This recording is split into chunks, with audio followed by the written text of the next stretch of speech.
नमस्कार दोस्तों, स्वागत है आपका मेरे चैनल रानू भारती में। दोस्तों, जैसे कि आप सभी जानते हैं, हर दूसरे महीने हमारे देश में कहीं ना कहीं रेप, बलात्कार जैसी घटनाएं होती ही हैं। और इन घटनाओं के होने पर ही हम इतने कैंडल मार्च करने लगते हैं, पैदल यात्राएं करने लगते हैं और लोग अपनी राजनीति रोटियां भी सेकने लगते हैं। इन्हीं घटनाओं के आधार पर अपने फोटो क्लिक करवाते हैं, वहां पे जाके बोलते हैं। तो ये सब चीजें कब तक हमारी बहन बेटियों के साथ ये सब चीजें होती रहेंगी। और सबसे ज्यादा तो दुख जब होता है जब ऐसी घटना पर उसकी जाति सर्च की जाती है और जाति के आधार पर ही उनको सपोर्ट किया जाता है। क्या वो भारत की बेटी नहीं है? और इस क्राइम को हम कैसे रोक सकते हैं?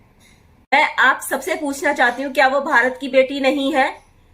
क्या आपको इतनी समझ नहीं आती? इस संसार में सिर्फ दो ही जातियां हैं, स्त्री और पुरुष। तो आप ऐसी घटना पर उसकी और जातियां ढूंढकर उसके आधार पर उसकी हेल्प करते हैं, कैंडल मार्च करते हैं। ये कहां तक सही है? आप खुद ही सोचिए, ये कहां तक सही है? किसी बेटी के साथ इतना बड़ा जुल्म हो जाता है और अब तो इतना दर्दनाक मंजर होता है कि उन बच्चों को मार दिया जाता है, उन महिलाओं को मार दिया जाता है कैसे भी करके, ताकि वो आवाज ना उठा सके। और फिर क्या? उसके बाद हम कैंडल मार्च करते हैं। उस माँ की बेटी तो गई ना, उस पिता की बेटी गई, उसके लिए हम कैंडल मार्च कर रहे हैं। लेकिन हमें इस चीज से कैसे निपटना होगा?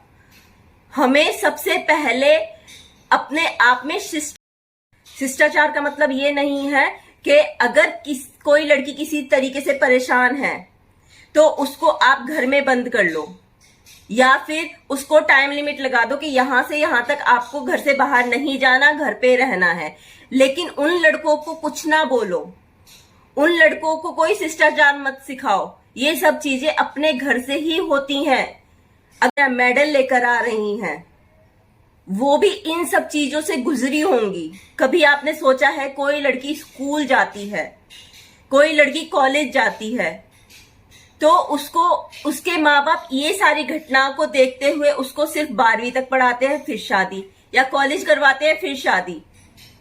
उसके बाद उसकी कोई आजादी नहीं होती। तो ये चीजें सिर्फ लड़कियों के ऊपर आप लिमिट लगा देते हैं, लड़कों पर कुछ नहीं करते। अगर लड़के बाहर, कॉलेज के बाहर किसी को छेड़ रहे हैं तो उसमें आप लोग मन ही मन खुश होते कि भाई लड़का है, कर सकता है ये तो। लेकिन लड़कियों का क्या? उनके ऊपर तो आप पढ़ाई में भी लिमिट लगा रहे हैं। वो जो अपनी मनपसंद की पढ़ाई करना चाहती हैं उस पे भी आप लिमिट लगा रहे हैं, उनके फोन पर भी लिमिट लगा रहे हैं, उनके कपड़ों पर भी लिमिट लगा रहे हैं। फिर भी ये दुर्घटनाएं, ये भी घटनाएं खत्म नहीं हुई।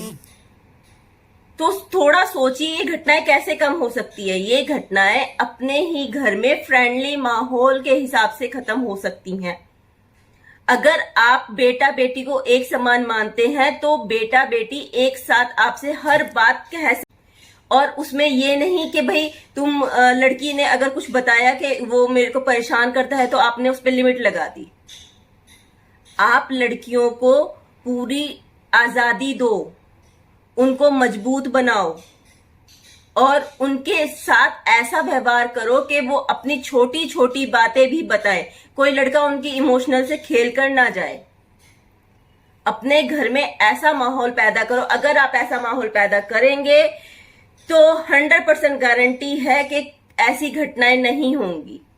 और लड़कियों को सेल्फ डिफेंस भी, हमारे समाज में कई जगह सेल्फ डिफेंस होता है, लेकिन जब वो घटना उसके साथ घटित होती है वो कुछ नहीं कर पाती।